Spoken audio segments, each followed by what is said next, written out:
Os pais, à espera do filho, estão entusiasmados para escutar os batimentos cardíacos do bebê, revelados por um detector de ultrassom, que produz um bip de som audível em sincronia com os batimentos cardíacos fetais.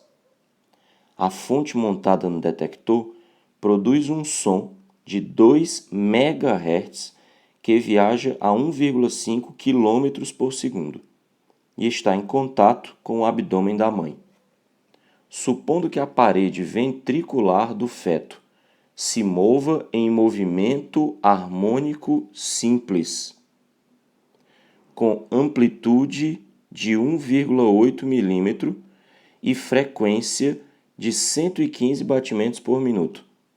Pode-se afirmar que a velocidade linear máxima da parede do coração será, e pede para considerar o π arredondado para o valor 3.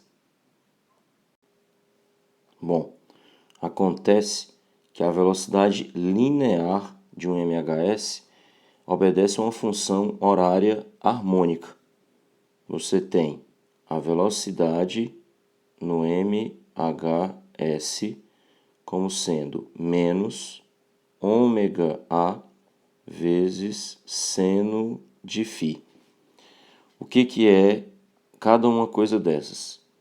O ômega, a velocidade angular. O A, a amplitude do movimento harmônico. E o φ, a fase. No caso, obedece ao seno de φ. O que acontece é que ele pediu a velocidade linear máxima. Repara que o ômega, como é o MHS associado a um MCU, um movimento circular uniforme, a velocidade angular é uma grandeza constante.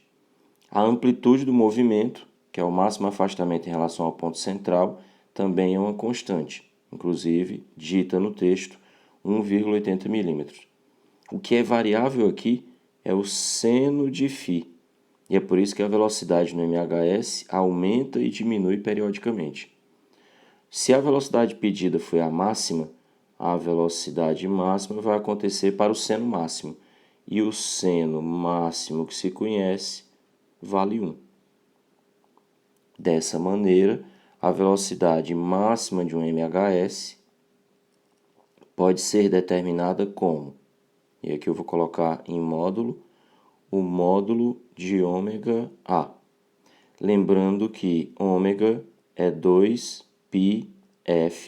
uma relação que a gente vem lá do movimento circular, vezes então a amplitude, de tal maneira que o valor máximo da velocidade no MHS, nesse caso, seria 2 vezes o π, que a própria questão informou que é para utilizar com o valor 3, a frequência que foi dada no enunciado, valendo 115 batimentos por minuto. Para tomar cuidado aí só com essa unidade de medida. 115 batimentos a cada 60 segundos.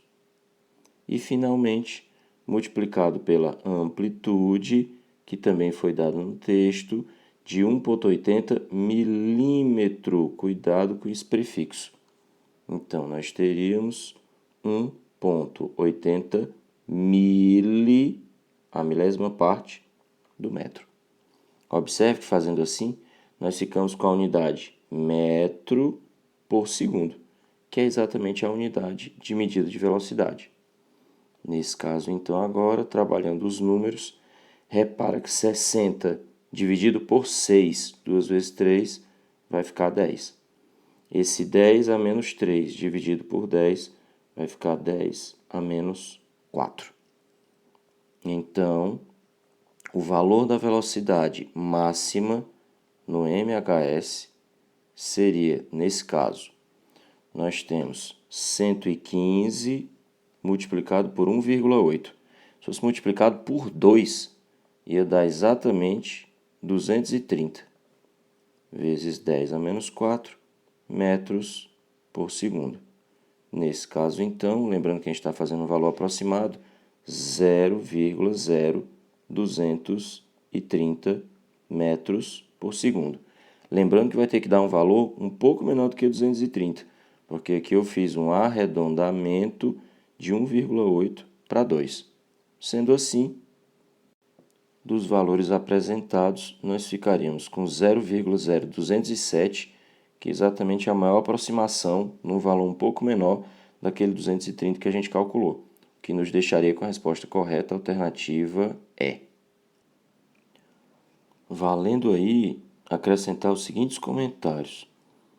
O enunciado começa falando da fonte. Fala do detector da fonte, que ela produz um som, diz a frequência desse som emitido e diz a sua velocidade. Depois, muda o foco, a atenção, para a parede ventricular. Ela é quem está em movimento harmônico simples. E ele pede a velocidade linear máxima desse movimento harmônico simples. O que significa dizer que aquelas informações que aparecem lá em cima sobre a fonte não têm utilidade nenhuma para a questão.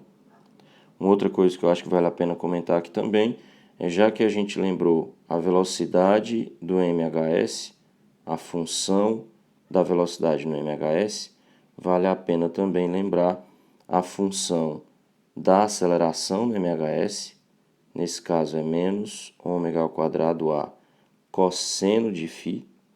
Repare então que também é possível admitir um valor máximo para a aceleração, que nesse caso depende do valor máximo do cosseno, que também é igual a 1, o que significa dizer que a aceleração máxima do MHS vai acontecer para cosseno 1 e valeria ômega ao quadrado a. E também a função horária do espaço, da posição no MHS, que no caso vale a cosseno de φ. E mais uma vez, considerando o cosseno máximo como sendo 1, então a posição máxima representa exatamente a amplitude, que por definição é o máximo afastamento em relação ao ponto central. É isso.